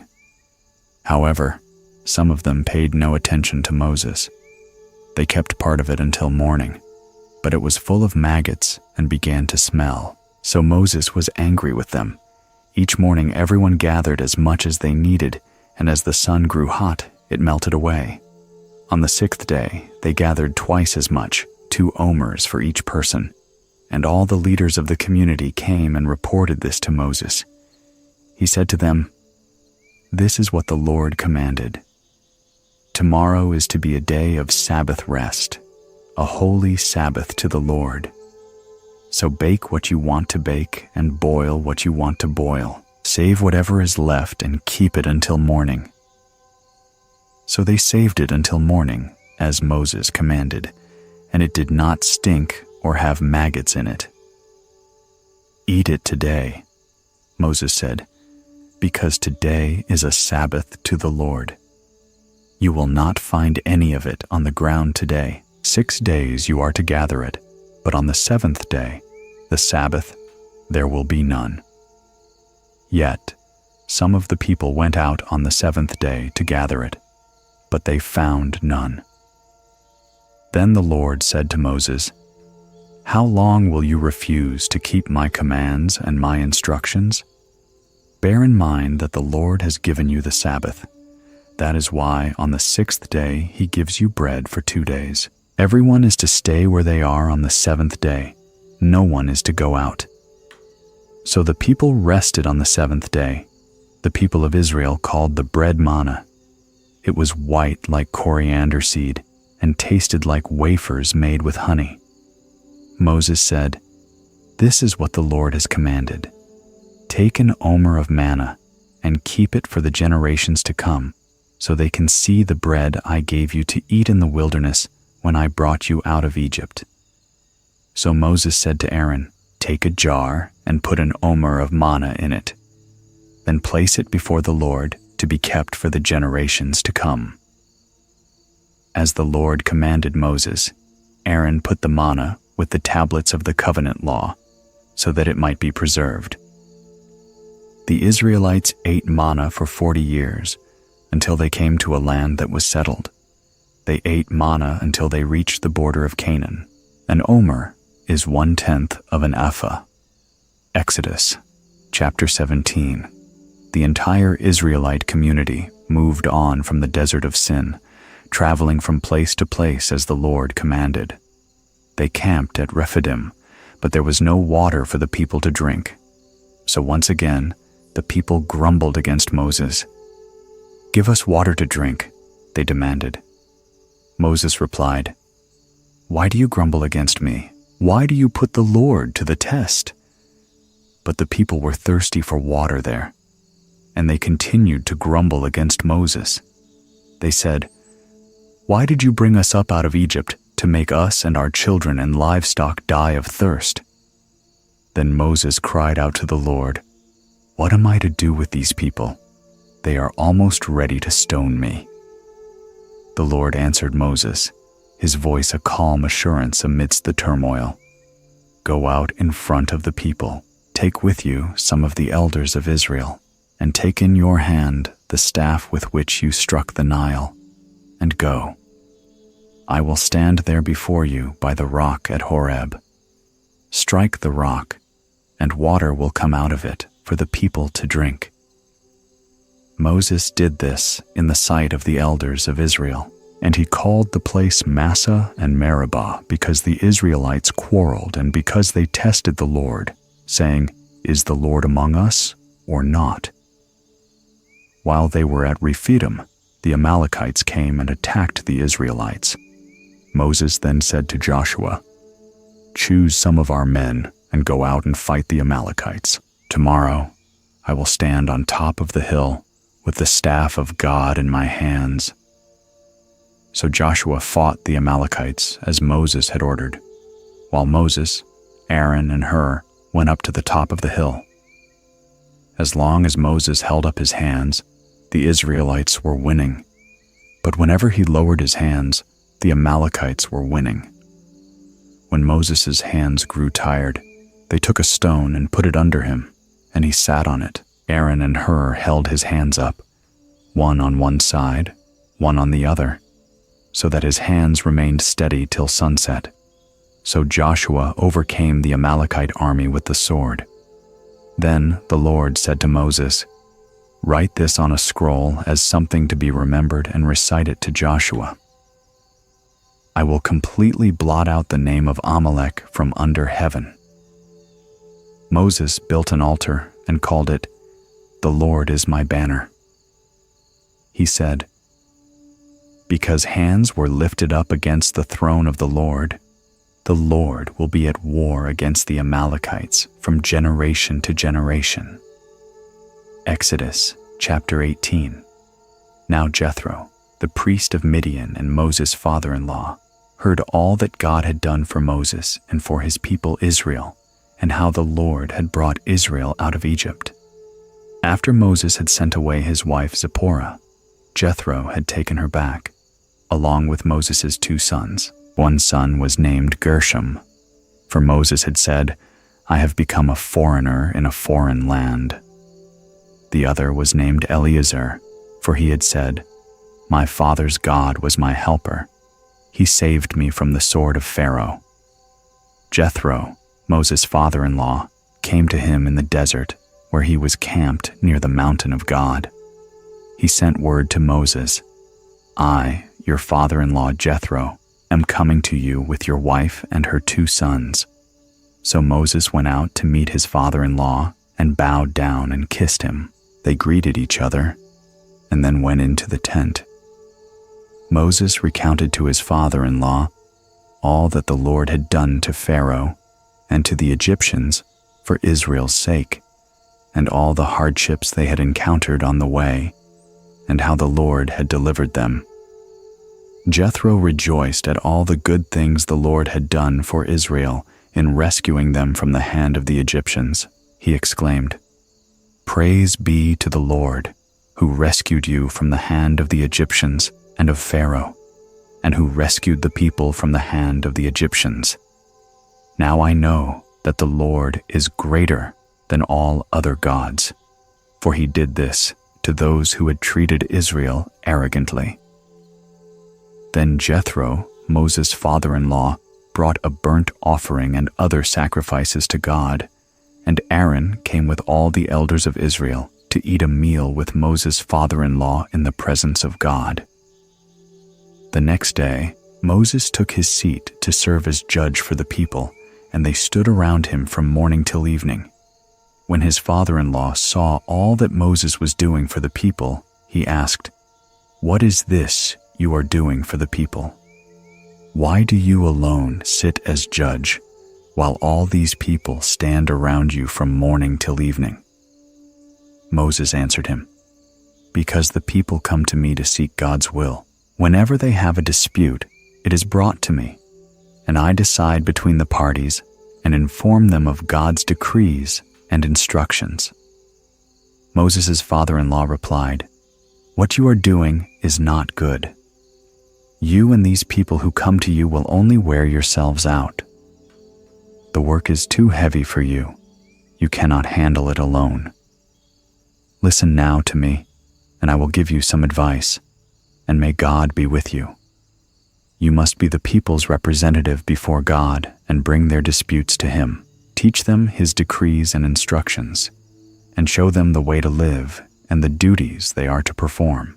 But select from all the people able men from among the people, men who fear God, trustworthy men who hate dishonest gain, and appoint them as officials over thousands, hundreds, fifties, and tens.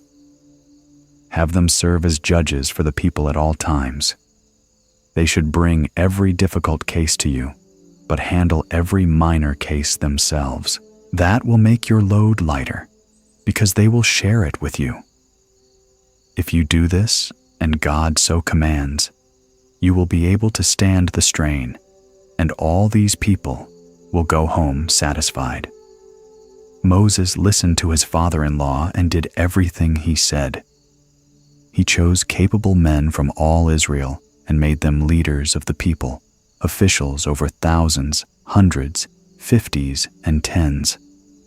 They served as judges for the people at all times. The difficult cases they brought to Moses, but every minor case they decided themselves.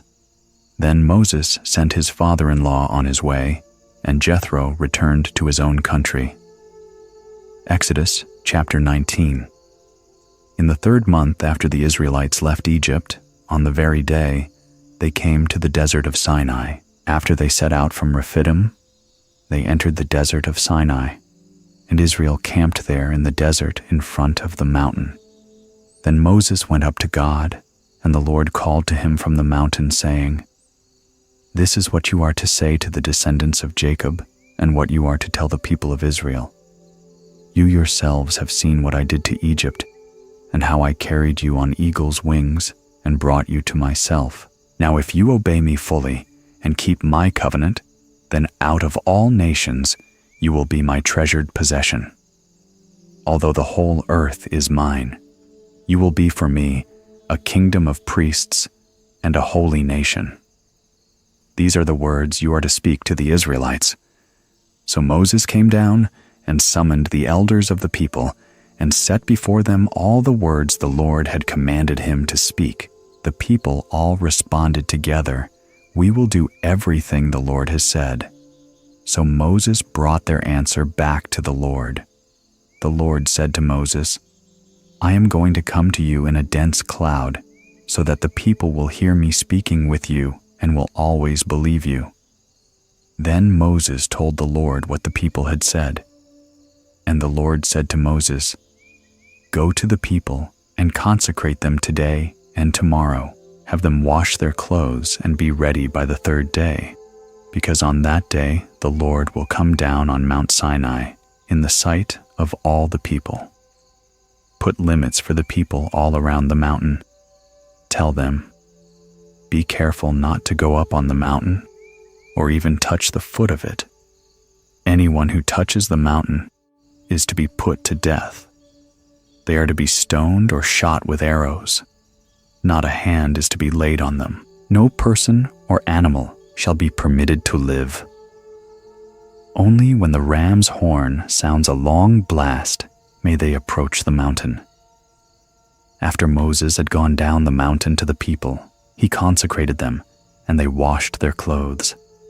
Then he said to them, Prepare for the third day. Do not have sexual relations with your wives.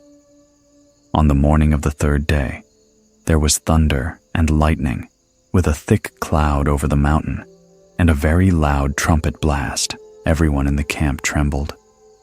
Then Moses led the people out of the camp to meet with God, and they stood at the foot of the mountain.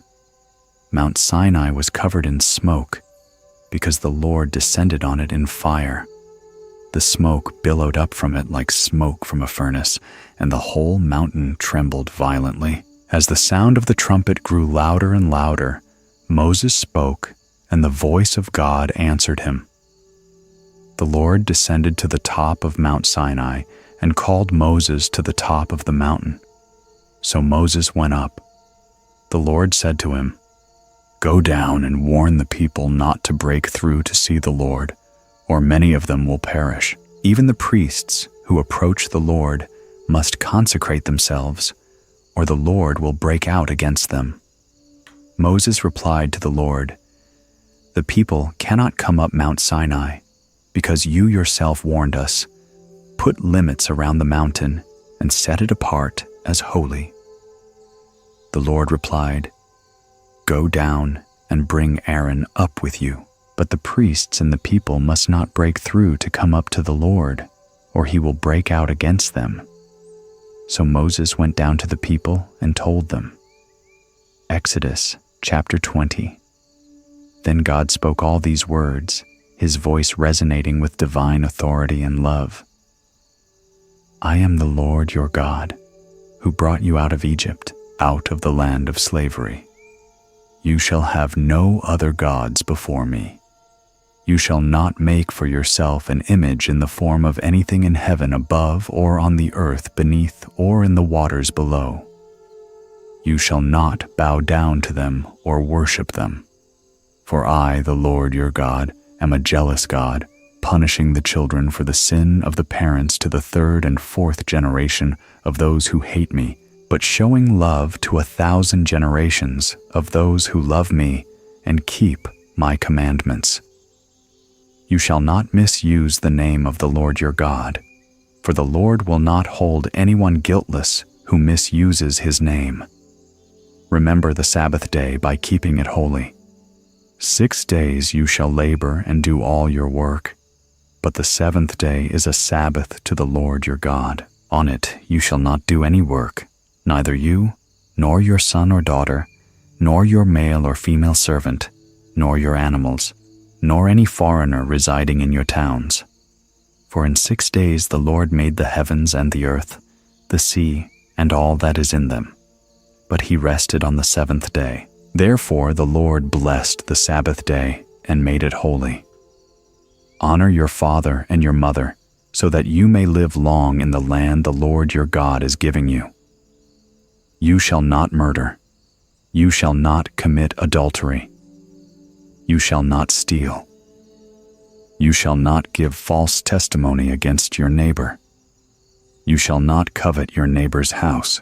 You shall not covet your neighbor's wife, or his male or female servant, his ox or donkey, or anything that belongs to your neighbor. When the people saw the thunder and lightning, and heard the trumpet, and saw the mountain in smoke, they trembled with fear. They stayed at a distance and said to Moses, "Speak to us yourself, and we will listen. But do not have God speak to us, or we will die." Moses reassured the people, "Do not be afraid. God has come to test you, so that the fear of God will be with you to keep you from sinning." The people remained at a distance, while Moses approached the thick darkness where God was. Then the Lord said to Moses, "Tell the Israelites this: You have seen for yourselves that I have spoken to you from heaven. Do not make any gods to be alongside me, gods of silver or gods of gold. Make an altar of earth for me, and sacrifice on it your burnt offerings and fellowship offerings, your sheep and goats and your cattle. Wherever I cause my name to be honored, I will come to you and bless you. If you make an altar of stones, Do not build it with dressed stones, for you will defile it if you use a tool on it. And do not go up to my altar on steps, or your private parts may be exposed. Exodus chapter 32. As the people observed Moses' prolonged absence from the mountain, they gathered around Aaron and expressed their impatience, saying, "Come, make us gods who will go before us. As for this fellow Moses, who led us out of Egypt, we do not know what has become of him." Aaron responded to them, "Take off the gold earrings that your wives, your sons, and your daughters are wearing, and bring them to me." So all the people removed their earrings and brought them to Aaron. He received them and, with a tool, fashioned the gold into a molten calf. Then they declared, "These are your gods, Israel, who brought you up out of Egypt." When Aaron witnessed this, he built an altar in front of the calf and announced, "Tomorrow there will be a festival to the Lord." The next day, the people rose early, offered burnt offerings, and presented fellowship offerings. Afterward, they sat down to eat and drink, and then engaged in revelry. At that moment, the Lord spoke to Moses, saying, "Go down, because your people, whom you brought up out of Egypt, have become corrupt. They have been quick to turn away from what I commanded them, and have made themselves an idol cast in the shape of a calf. They have bowed down to it and sacrificed to it, proclaiming, 'These are your gods, Israel, who brought you up out of Egypt.'" The Lord continued to Moses, "I have observed these people, and indeed, they are a stiff-necked people. Now, leave me alone so that my anger may burn against them and I may destroy them. Then I will make you into a great nation." However, Moses sought the favor of the Lord his God. "Lord," he pleaded, "why should your anger burn against your people, whom you brought out of Egypt with great power and a mighty hand? Why should the Egyptians say, 'It was with evil intent that he brought them out, to kill them in the mountains and to wipe them off the face of the earth'? Turn from your fierce anger, relent, and do not bring disaster on your people. Remember your servants, Abraham, Isaac, and Israel, to whom you swore by your own self. I will make your descendants as numerous as the stars in the sky, and I will give your descendants all this land I promised them, and it will be their inheritance forever." Then the Lord relented and did not bring on his people the disaster he had threatened. Moses turned and descended the mountain, carrying the 2 tablets of the covenant law in his hands. They were inscribed on both sides, front and back. The tablets were the work of God, and the writing was the writing of God, engraved on the tablets. When Joshua heard the noise of the people shouting, he said to Moses, "There is the sound of war in the camp." Moses replied, "It is not the sound of victory. It is not the sound of defeat. It is the sound of singing that I hear." As Moses approached the camp and saw the calf and the dancing, his anger burned. He threw the tablets from his hands, breaking them to pieces at the foot of the mountain. He took the calf the people had made and burned it in the fire. Then he ground it to powder, scattered it on the water, and made the Israelites drink it. He then addressed Aaron, "What did these people do to you that you led them into such great sin?" Aaron answered, "Do not be angry, my lord. You know how prone these people are to evil. They said to me, 'Make us gods who will go before us.' As for this fellow Moses, who brought us up out of Egypt, we don't know what's happened to him." So I told them, "Whoever has any gold jewelry, take it off." Then they gave me the gold, and I threw it into the fire, and out came this calf. Moses saw that the people were running wild, and that Aaron had allowed them to get out of control, thus becoming a laughingstock to their enemies. So he stood at the entrance to the camp and declared, "Whoever is for the Lord, come to me." And all the Levites rallied to him. Then he instructed them, "This is what the Lord, the God of Israel, says. Each man, strap a sword to his side. Go back and forth through the camp from one end to the other, each killing his brother and friend and neighbor." The Levites did as Moses commanded, and that day about 3,000 of the people died. Then Moses said, "You have been set apart to the Lord today, for you were against your own sons and brothers, and he has blessed you this day." The next day, Moses said to the people, "You have committed a great sin, but now I will go up to the Lord. Perhaps I can make atonement for your sin." So Moses returned to the Lord and pleaded, "Oh, what a great sin these people have committed. They have made themselves gods of gold. But now, please forgive their sin. But if not, then blot me out of the book you have written." The Lord replied to Moses, "Whoever has sinned against me, I will blot out of my book.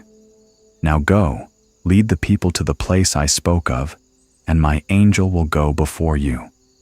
However, when the time comes for me to punish, I will punish them for their sin." And the Lord struck the people with a plague because of what they did with the calf Aaron had made. Exodus chapter 33. Then the Lord spoke to Moses, his voice carrying both a command and a somber truth.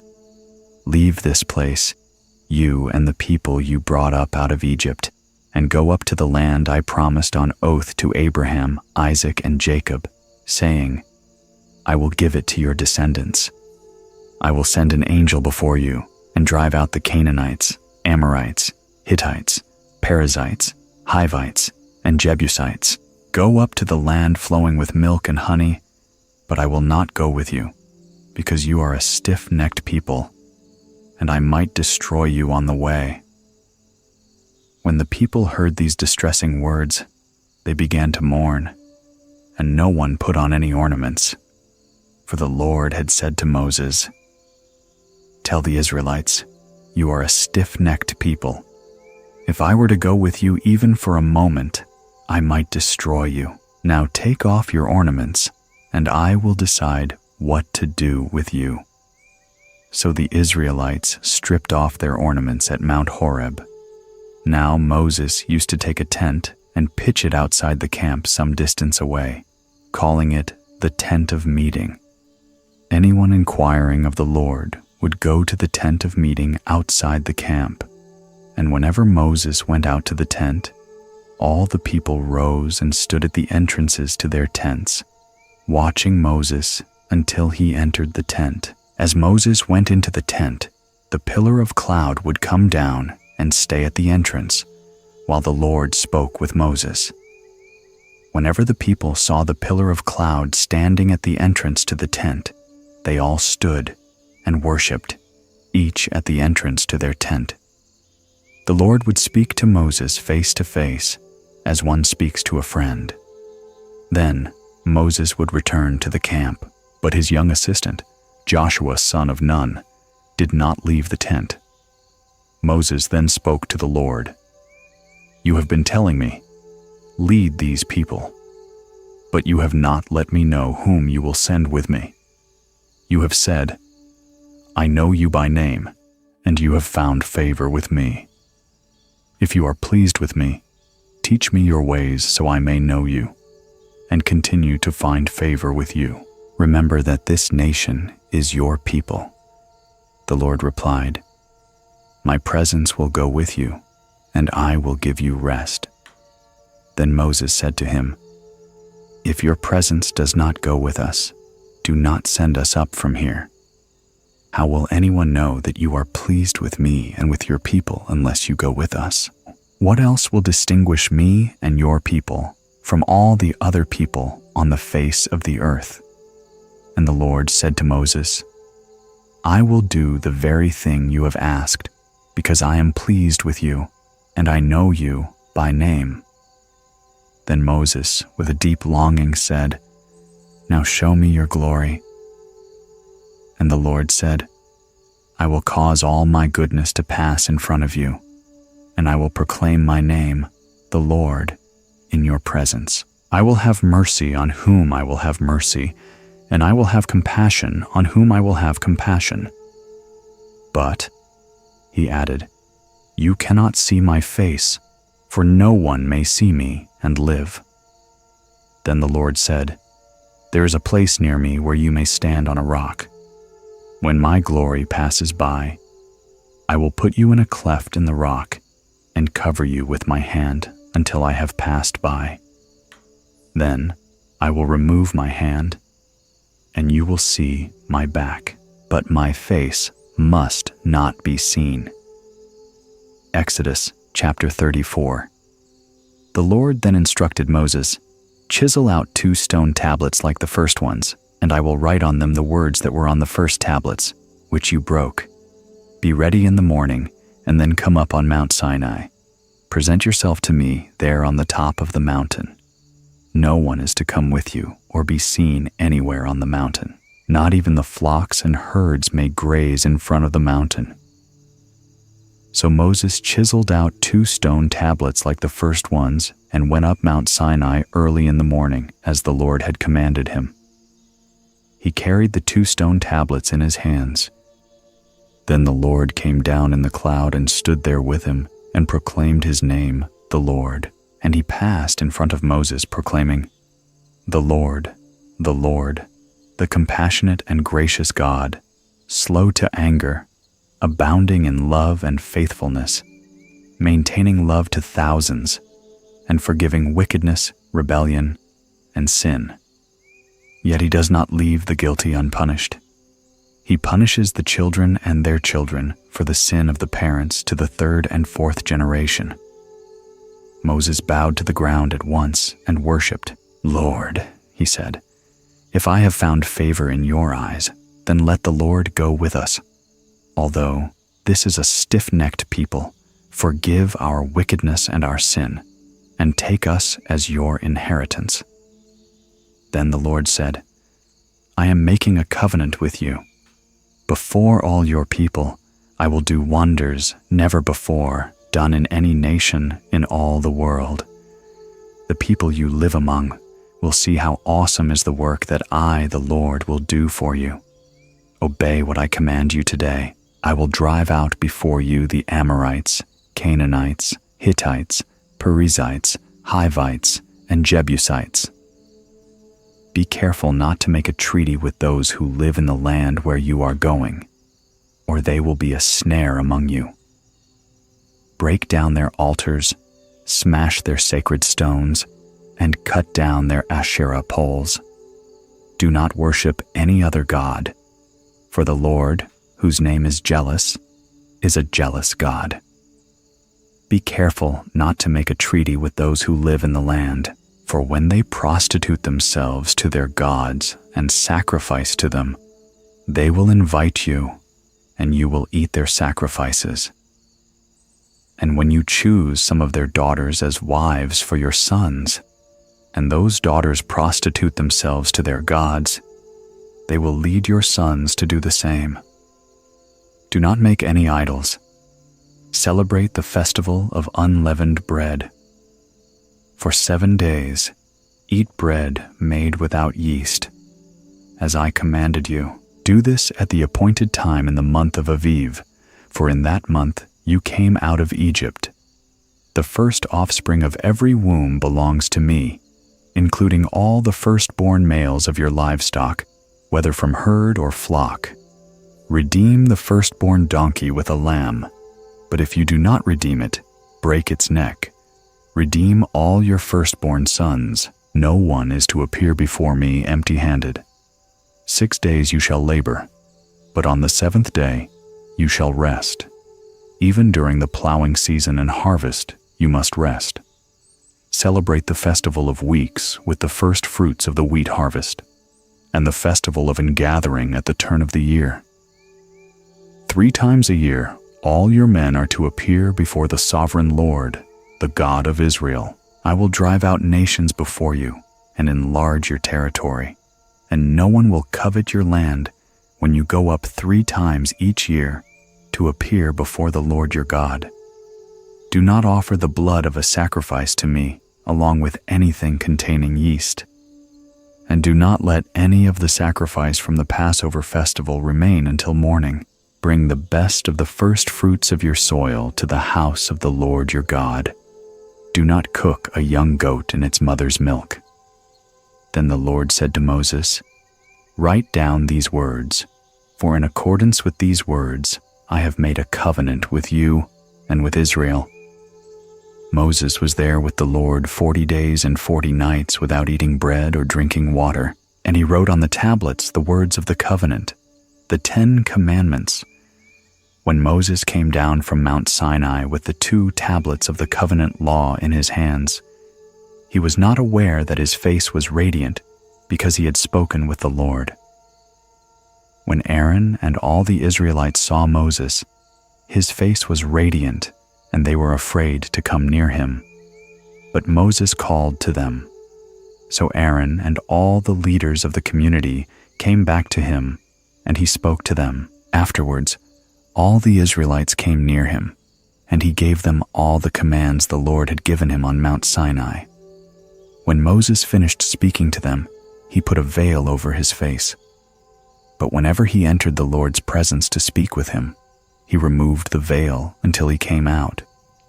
And when he came out and told the Israelites what he had been commanded, they saw that his face was radiant. Then Moses would put the veil back over his face until he went in to speak with the Lord. Deuteronomy chapter 34.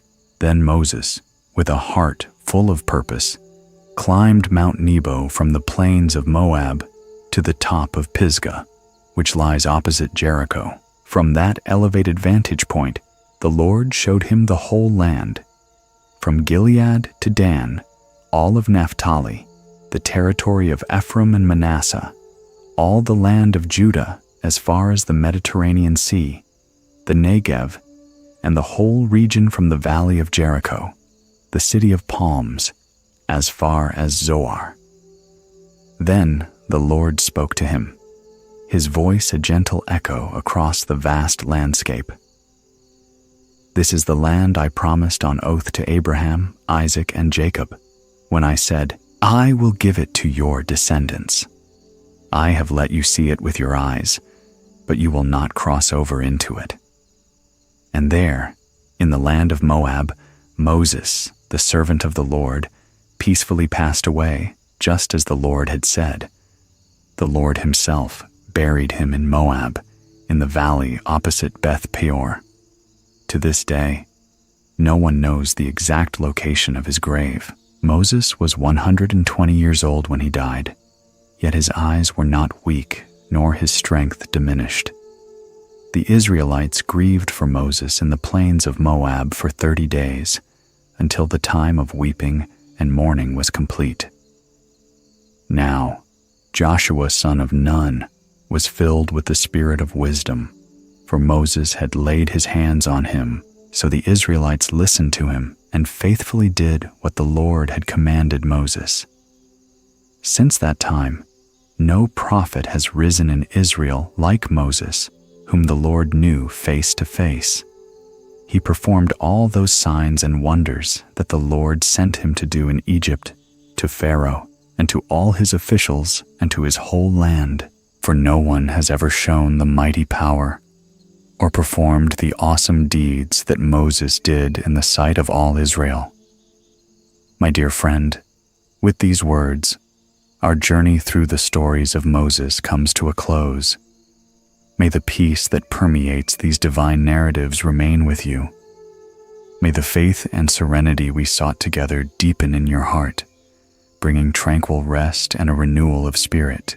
Remember that, even in the greatest trials, the divine presence is always near, guiding and protecting. May you find repose, and may the light of hope illuminate your path. If these words have brought you a moment of calm and connection, consider sharing them with someone else who might also need an instant of peace. May the Lord's blessing be upon you, now and always. Sleep well, or continue your day with a light and serene heart.